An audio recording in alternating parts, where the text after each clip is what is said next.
রাজধানীতে আজও কোনো কর্মসূচি পালন করতে পারেনি বিএনপি ও তাদের সমমনা দলগুলো। রাজধানীর বায়তুল মোকাররম মসজিদ ও নয়াপল্টন এলাকায় ছিল আইনশৃঙ্খলা বাহিনীর নিরাপত্তার চাদরে ঢাকা।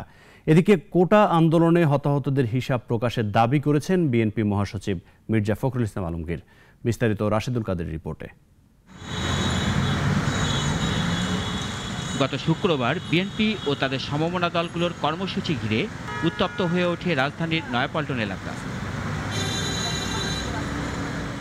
এর ঠিক এক সপ্তাহ পর এলাকাটির ভিন্ন পরিস্থিতি। পুরো নয়াপল্টন এলাকা ছিল আইনশৃঙ্খলা বাহিনীর নিরাপত্তার চাদরে ঢাকা। বিএনপির কেন্দ্রীয় কার্যালয়, শান্তিনগর মোড়, কাকরাইল মোড়, মৎস্য ভবন মোড় ও পল্টন মোড় এলাকার প্রতিটি গলির মুখে তাদের অবস্থান ছিল চোখে পড়ার মতো।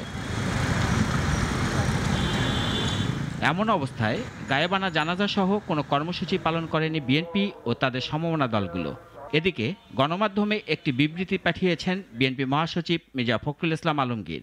এতে তিনি অভিযোগ করে বলেন, তার দলের জ্যেষ্ঠ নেতাদের বাড়ি বাড়ি গিয়ে পুলিশ তল্লাশি করছে। অনেককে গুম করে নির্যাতনের কয়েকদিন পর আদালতে হাজির করা হচ্ছে বলেও অভিযোগ করেন তিনি।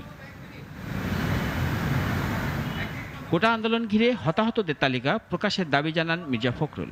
সেনা মোতায়েন ও কারফিউ প্রত্যাহারের দাবিও জানান তিনি।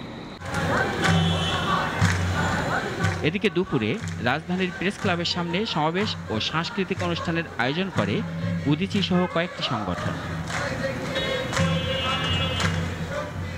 রাশেদুল কাদের, নাগরিক, ঢাকা।